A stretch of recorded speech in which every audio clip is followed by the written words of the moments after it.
So, so how I saved my dog from the brink of extinction, okay? Because the frequencies before Thanksgiving and coming upon Thanksgiving were so exponential that whatever babies that were inside of my dog were hatching and they were completely cannibalizing her from the inside.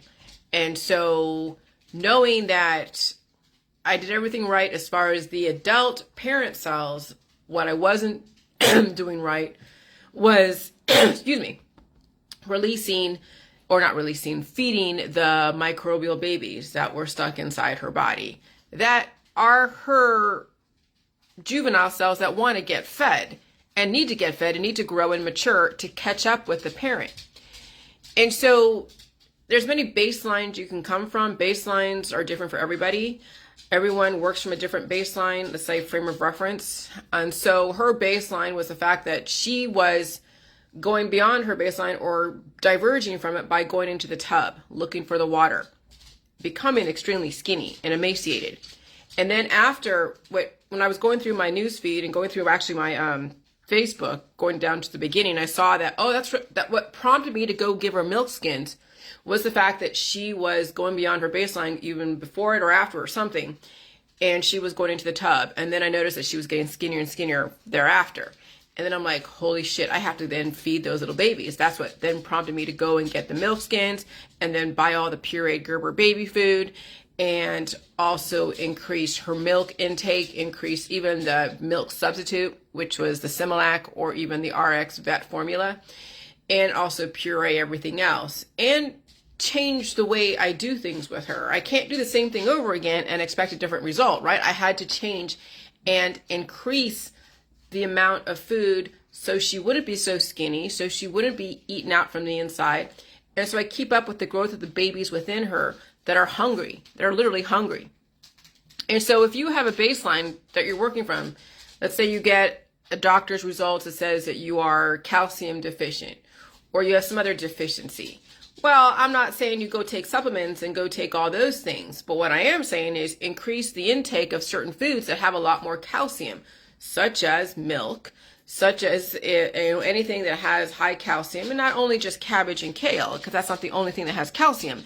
Milk has a lot of calcium, has a lot of fat, and it has a lot of lactobacillus that will give you the good gut bacteria to help increase the body's ability to release and also feed the babies that are inside of you.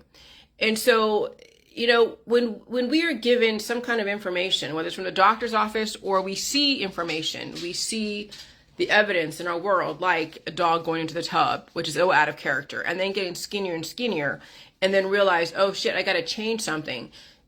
You have to change the way you do things. You have to increase or decrease relative to what the intention is.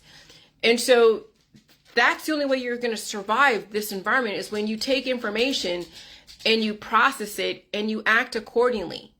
Okay? Just because it's from a doctor's office doesn't mean they don't have any kind of credibility. They do. It doesn't mean that you're going to take all their recommendations. But it does mean that you increase your intake of certain foods that have the higher sources of nutrients that you're missing. Because you have microbial babies that are eating the bones out of your body. Like seriously, when you have a low bone density, low calcium, low bone density, it means that you have babies inside of you that are snacking on your infrastructure. Not only do you have to release them in an organic way, but you also have to increase the calcium intake, which is in the milk, which is in, yes, your greens, your leafy greens, but how much cabbage and kale can you eat? That's not enough cabbage. That's not enough calcium. You got to really do like the milk, the cheese, okay? The yogurts. Just Google what's high rich in calcium and you increase those food intakes. And you add salt to it so you have the salting in. And then you also pull out the programming. Pull out the babies that are snacking on your bones that are causing low bone density. There's a reason why you have deficiencies. Because you have babies inside of you that are eating you out from the inside. There's a reason why we all have cancer disease and chronic illness and autoimmune disorders and deficiencies. Because we're holding on to babies inside of us. We're not releasing them because that's our identity. And even those babies could be giving you your politics, religion, and scientific dogmas. And so then there's another thing on top of that. That's another layer of awareness, is that fact that maybe people do keep those things inside of them because that is their identity and they don't want to release that identity.